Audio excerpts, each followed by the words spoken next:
ಈ ಬೆಂಗಳೂರಿನ ಕೋಗಿಲುನಲ್ಲಿ ಸರ್ಕಾರಿ ಜಾಗದಲ್ಲಿ ಅಕ್ರಮವಾಗಿ ಲೇಔಟ್ ಮಾಡಿಕೊಂಡು Aadhaar card, PAN card, ration card, labour card, voter ID ಅಂತ ಇರೋ ಬರೋ ಡಾಕ್ಯುಮೆಂಟ್ಗಳನ್ನೆಲ್ಲ ಮಾಡಿಸ್ಕೊಂಡು ಕರೆಂಟ್ ಕರೆಕ್ಷನ್, ವಾಟರ್ ಕರೆಕ್ಷನ್ ಎಲ್ಲಾ ತಗೊಂಡು ಸೆಟಲ್ ಆಗಿದ್ದವ್ರನ್ನ ಅಲ್ಲಿಂದ ಎಬ್ಸಿ ಹೊರಗೆ ಕಳಿಸಿದ್ಮೇಲೆ ಕೇರಳ ಸಿಎಂ ಗುರ್ರು ಅಂದ್ರು ಅಂತ ಹೇಳ್ಬಿಟ್ಟು ನಮ್ಮ ಸಿಎಂ ನಿರಾಶ್ರಿತರಿಗೆಲ್ಲ ವಸತಿ ಕೊಡ್ತೀನಿ ಅಂದಾಗ ನಮಗೂ ಮನೆ ಕೊಡಿ ಅಂತ 250 ಅಪ್ಲಿಕೇಶನ್ ಬಂದಿದ್ವು.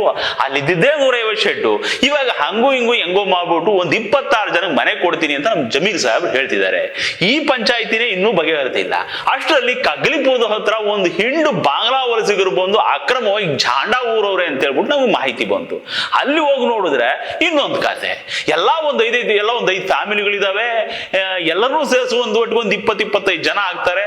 ನಮ್ ಕ್ಯಾಮ್ರಾ ನೋಡಿದ ಕೂಡಲೇ ಗಂಡು ಜೀವಗಳೆಲ್ಲ ಎದ್ನೋ ಬಿದ್ನೋ ಅಂತ ಓಡೋದು, ಉಳಿದವ್ರು ಹೆಂಗಸರು ಮಕ್ಕಳು. ವಿಷಯ ಏನಪ್ಪಾ ಅಂತಂದ್ರೆ ಇವೆಲ್ಲ ಇಲ್ಲಿ ಸ್ಕ್ರಾಪ್ ಎತ್ತೋ ಕೆಲಸ ಮಾಡ್ತಾವಂತೆ.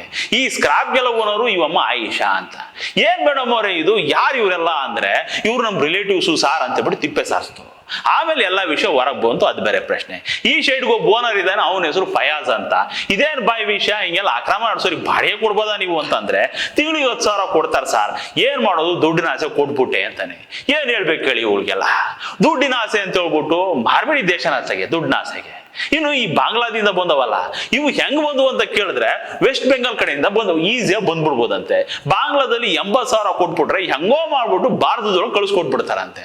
ಅದಕ್ಕೆ ಅಂತಾನೆ ಏಜೆಂಟ್ ಇದಾರಂತೆ. ಈ ಕಡೆ ವೆಸ್ಟ್ ಬೆಂಗಾಲ್ ಬಂದ ಮೇಲೆ ಇವುಗಳಿಗೆ ಏನೇನು ಬೇಕೋ ಎಲ್ಲಾ ರೆಕಾರ್ಡ್ಸ್ ರೆಡಿ ಮಾಡಿಸ್ಕೊಡ್ತಾರಂತೆ. Aadhaar, voter ID, ration card ಎಲ್ಲ ಮುಗಿತಲ್ಲ ಅಲ್ಲಿಗೆ. ಅಲ್ಲಿಂದ ಬೆಂಗಳೂರಿಗೆ ಬರೋದು ಎಷ್ಟೊತ್ತಿನ ಮಾತು. ಹಂಗ್ ಬಂದವ್ರಿಗೆ ಕೆಲಸ ಕೊಡೋದಕ್ಕೆ ಇಲ್ಲಿ ಆಯುಷನ್ ತರ ಜನ ಇರ್ತಾರೆ, ಅವ್ರಿಗೆ ಇರೋದಕ್ಕೆ ಜಾಗ ಕೊಡೋದಕ್ಕೆ ಫಯಾಸ್ ತರ ಜನನೂ ಇರ್ತಾರೆ. ಹಿಂಗೆ ಬಂದಿರೋ ಅಕ್ರಮ ಬಾಂಗ್ಲಾ ವಲಸಿಗರು ನಿಮ್ಗೆ ಬೆಂಗಳೂರಿಗೆ ತುಂಬಾ ಸಿಗ್ತಾರೆ. ಅಲ್ಲಿ ನೋಡಿದ್ರೆ ಅಮಿತ್ ಶಾ ಇಂಥ ವಲಸಿಗರನ್ನೆಲ್ಲ, ಅಕ್ರಮ ವಲಸಿಗರನ್ನ, ಬಾಂಗ್ಲಾ ಅಕ್ರಮ ವಲಸಿಗರನ್ನೆಲ್ಲ ಹುಡುಕಿ ವಾಪಸ್ ಕಳಿಸ್ತೀನಿ ಅಂತಾರೆ.